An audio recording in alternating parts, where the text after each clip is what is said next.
Welcome to the Writing Gym Podcast. We're here to pump up your writing. And now your host, Andy Brixey, personal trainer at the Writing Gym. Hey there, writers and muse daters. Have you always wondered how to build a business out of your book? Do you have a book idea and know that it could become an impactful and poignant story for people all over the world? Do you have no idea how to create a career out of your book? Then this episode with author and inspirational speaker Mark Hardcastle is for you. Enjoy and happy writing. Author Mark Hardcastle teaches us to use 3 simple steps to create significance in our lives. Then he shares the glue that holds it all together.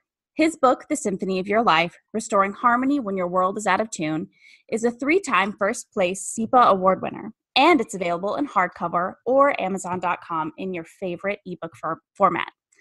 I'd like to introduce also our resident writing coach, Annalisa. She pumps your writing into publishing shape in the Writing Gym. Welcome to the Writing Gym Podcast, Annalisa and Mark. Thank you. Well, thank you so much for having me. It's a thrill. I'm excited. So, Mark, the first big question that I have is, I just want to hear the story of your book. What inspired you to write it?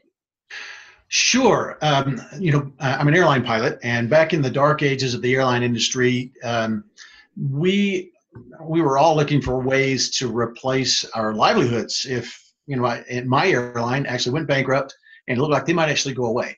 So it was not at all uncommon for us to be sitting in the cockpit at 35,000 feet in the middle of the night over the North Atlantic and look over at the other pilot and say, okay, how are you doing? You're going to keep your house, you're going to keep your car, etc. And of course, when the answer was yes, the next question was always, okay, tell me how, because we had all signed up for multi-level marketing, vitamins. We'd all gotten our realtor's licenses and looking for some other way to back up the airline. And I flew with a guy one night who said, I'm doing okay. I just got back from a big tech company's annual meeting. They paid me this great big fee to speak for an hour at a keynote. And they bought a whole bunch of my books, took my kids to Disney World. And, Mark, you ought to write a book. Okay, I'm listening. And, I went from there. That guy became my mentor, and I did just whatever he told me to do. And it took me a while to write the book, but, next thing I knew, I had a warehouse full of, hardcover books. So that's where it came from. It came out of the bankruptcy era from, say, 2002 to 2012 in the airlines. And, it turned into a legacy for me. It's probably the most important thing that I'll leave for my kids. And then I built it into a business. It's become a mission. So it's where it started, where it went through, and where it is today. That's a really beautiful story, Mark. And, I've seen you speak a number of times at this point, and I know that you have some really beautiful stories about what happened after you had the book and how your book was received. Tell us a little bit about that. Oh, my goodness. How about if I tell you the one about when I first got my author approval copy? And is that the one you're talking about? Yeah. I'm sitting in my driveway. It's a garage sale day. And I just, like everyone else does now, Annalisa, I don't know if you did this because I didn't see when you picked up my book the first time, but everybody picks up the book and they stroke the violin there because the graphics are so beautiful. I'll tell you about that and where they came from later. But I was just, euphoric is not too strong of a term. As I'm looking through my book for the first time, sitting on the driveway, minivan pulls up to look at all the stuff I've got scattered all over the yard. A bunch of adults pile out, and before they even, before she even stepped onto the sidewalk, lady says, "Hey, that must be a great book because of the big smile on your face." And I jumped up and said, "Yeah, it's a great book. Here, take a look." And so I took it over to her, and she picked it up and turned it over and, opened it up, looked at the dust jacket, looked at the table of contents, and said, "I think this book might help me." I said, tell me why. Thank you. I'm thrilled, but tell me why. And she lifted up the hem of her sweatshirt and showed me a line from a pouch that was attached to her belt going into her abdomen. It was medicine. And she said, "I'm fighting breast cancer. And I think this book could encourage me." And I was dumbfounded. I grabbed a pen, signed it, said, "Please take it." Now, mind you, that's the only copy I have. I didn't have a garage full of books. That was my author approval copy. Signed it, gave it to her. "Please take this with you." And she went back, and a month later, I got an email from her neighbor who told me how much my book had meant to her friend as she was fighting her illness. So, I've heard story after story about that. I like that, Annalisa, about how that book has touched lives, but that still is my favorite one. Yeah, and that's really beautiful, because one of the things that we talk about here a lot on the Writing Gym podcast is the impact that you can have with your book, that we're really writing with authors who want to share their story, not just to share a story because it's exciting to write your story and tell your story, but also for that impact, for the way that we can change others' lives. And this is a book that changed others' lives. And I'm going to tell a tale out of school because I know a little quirk about you. Cue us into how you chose the title for this book. And for those of you who haven't seen it, this is The Symphony of Your Life is the title, with the subtitle Restoring Harmony When Your World is Out of Tune. Mark talked a little bit about the cover. We've got a violin, the edge of a violin on the cover, as well as the conductor's baton, I believe that is, with some sheet music. So tell us a little bit more about this cover and your title. Right. So the title was a process, as it always is. When I started writing, I had a working title. I don't remember what the sequence was. At one point, it was The Turning of the Wheel. At another point, it was Crushing Adversity. And there was another iteration I don't remember off the top of my head. But as the manuscript developed, I started outsourcing the title to my Facebook friends. And one lady in particular, who's a librarian at one of the middle schools here in the Denver area, wrote back and said, "Mark, this is really a soft, it's a book like you're having a conversation with someone across the table having coffee. And so Crushing Adversity is not going to work." So we went from there, and gradually it came out to The Symphony of Your Life. Now, the reason The Symphony of Your Life was one of the options was because in addition to being an airline pilot at the time, I've been a music aficionado. That is my passion. If flying is my avocation, my vocation, music has always been my avocation. So I've been a musical conductor for all my adult life, full-time pilot, and once in a while I get to actually stand in front of a group. So as I was putting together the stories, I was looking for a thread metaphor to carry through the whole book. And because of my love of music, it was not hard to connect the symphony and music to the center of the story. And so that's where the musical metaphor came from. That's beautiful. I really love that. And, one of the things that we talk with writers a whole lot about is the pacing, how they're putting out that story, creating that page turner. Did you feel like your love of music, your appreciation for rhythm, syncopation helped you in creating the book? No doubt at all. Many people I've learned don't really recognize the reality that there is a rhythm, not only to music, but there's a rhythm to speech. And we resonate with that subconsciously. And when I became aware of that many years ago, that became one of the right word for it escapes me. That's embarrassing for an author. The right word escapes me. But, it's something that I incorporate in my writing. I want to make sure that the language flows and has a rhythm.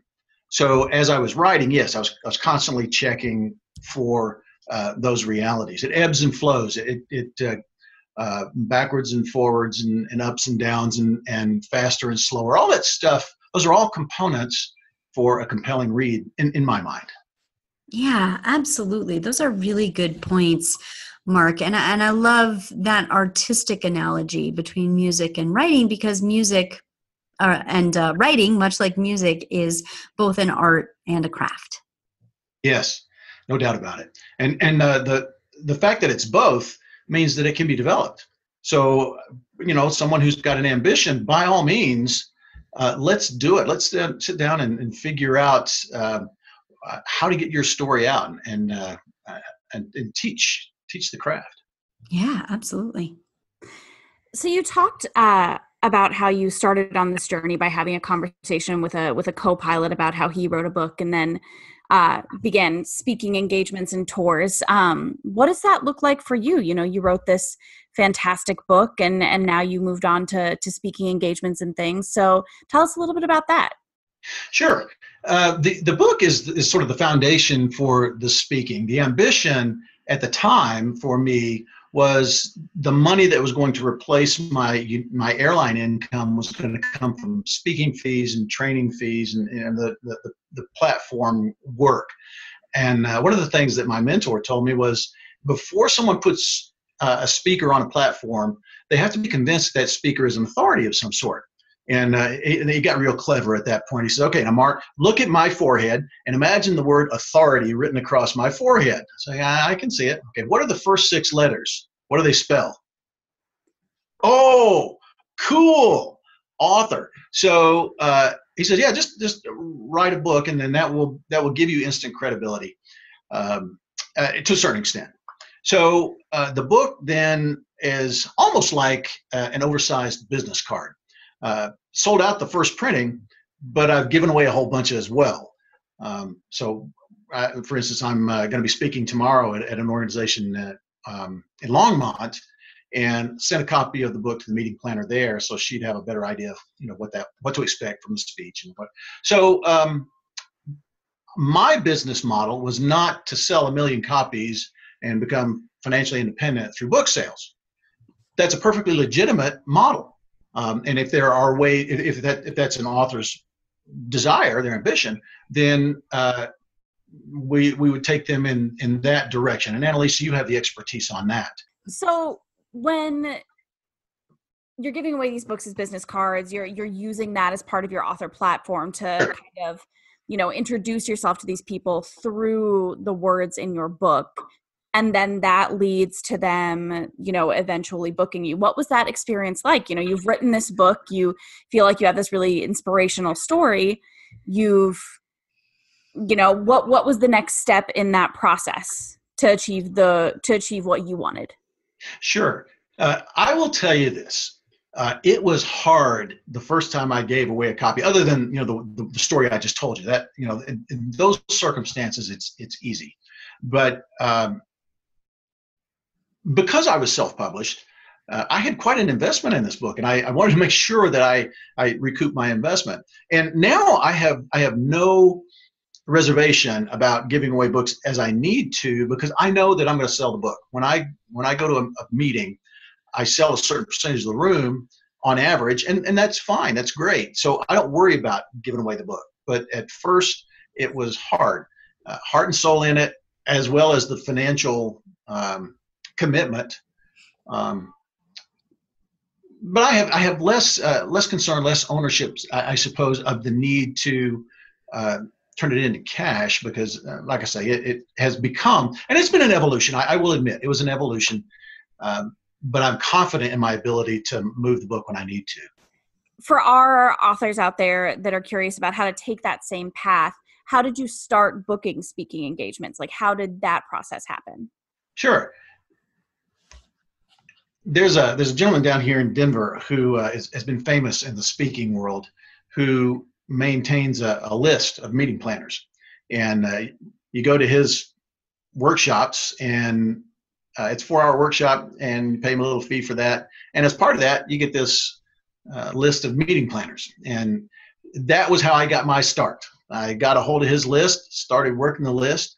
And next thing I knew, I had all the speaking engagements that I wanted. So for those people who are writers out there, the big question, did you outline your book, or did you just write it organically?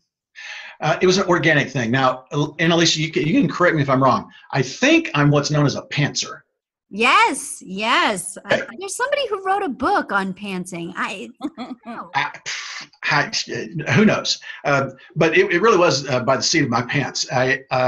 I just got to say, I've got another author friend who sequestered herself in a condo for 3 days over in Glenwood Springs and knocked out an entire manuscript, putting sticky notes up. She did the storyboarding thing.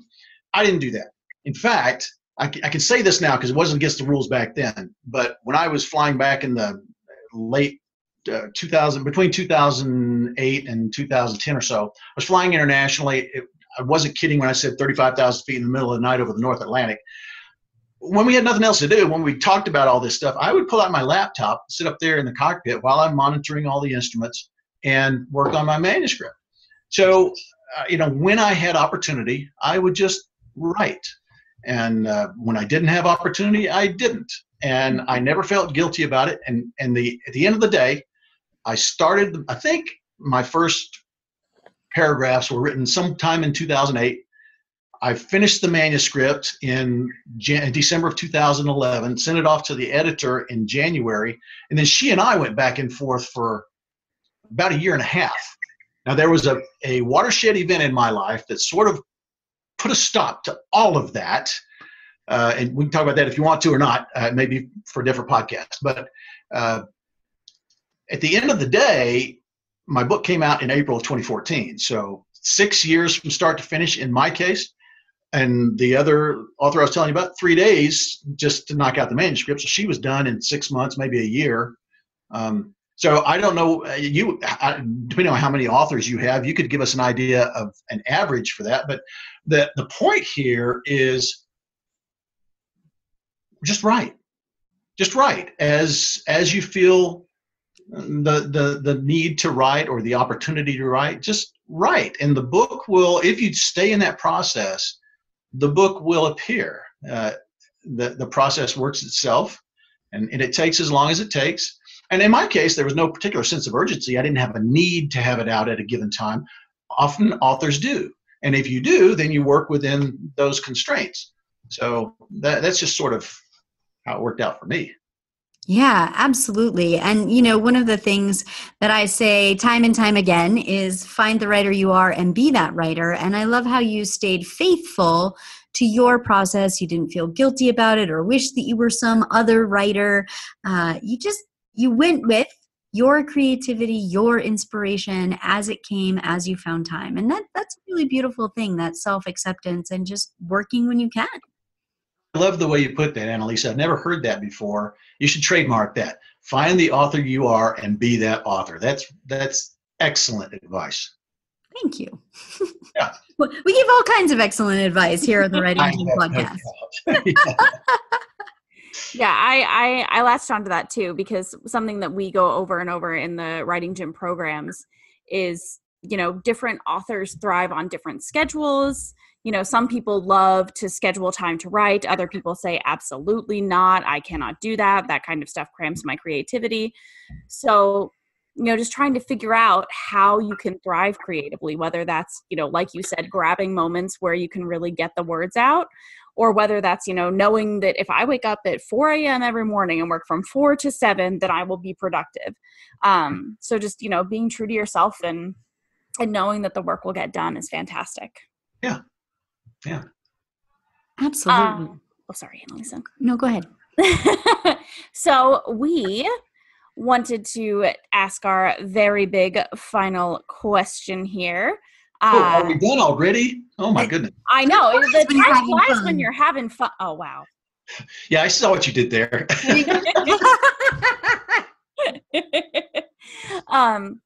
So, Mark, if you could give one piece of advice to aspiring writers, what would it be? We've already sort of alluded to that, but the central message of everything I do, it's in my book, it's in my keynotes, it's that the phrase is stay in the process. It's what I call a soapbox moment in my keynote. I come to the front of the stage and I do the whole thing that speakers do, right? You stand in the center, you plant yourself, and you say something to the effect of, if we are ever to have success in anything we undertake in this life, we simply must stay in the process. And then I back off and then I'll talk about another story. But that's the central core. And it's like we talked about a minute ago, Annalisa, it may take 3 days, it may take 6 years, but if you want to get it done, stay in the process. And the process will work its way through whatever it is you're doing. And the book writing is a great example of how that works. Wonderful. I love that advice, and I'm sure that everyone who's listening is currently scribbling away in their notebooks or typing away to try to make sure that they picked up that lovely advice. Thank you so much for joining us today, Mark. We're so glad to have you here on the Writing Gym podcast. And for all of our lovely listeners, we will make sure and put links in the show notes to purchase Mark's book or have him speak at your next event. And thank you, Annalisa, for joining us as well. Thanks for having me.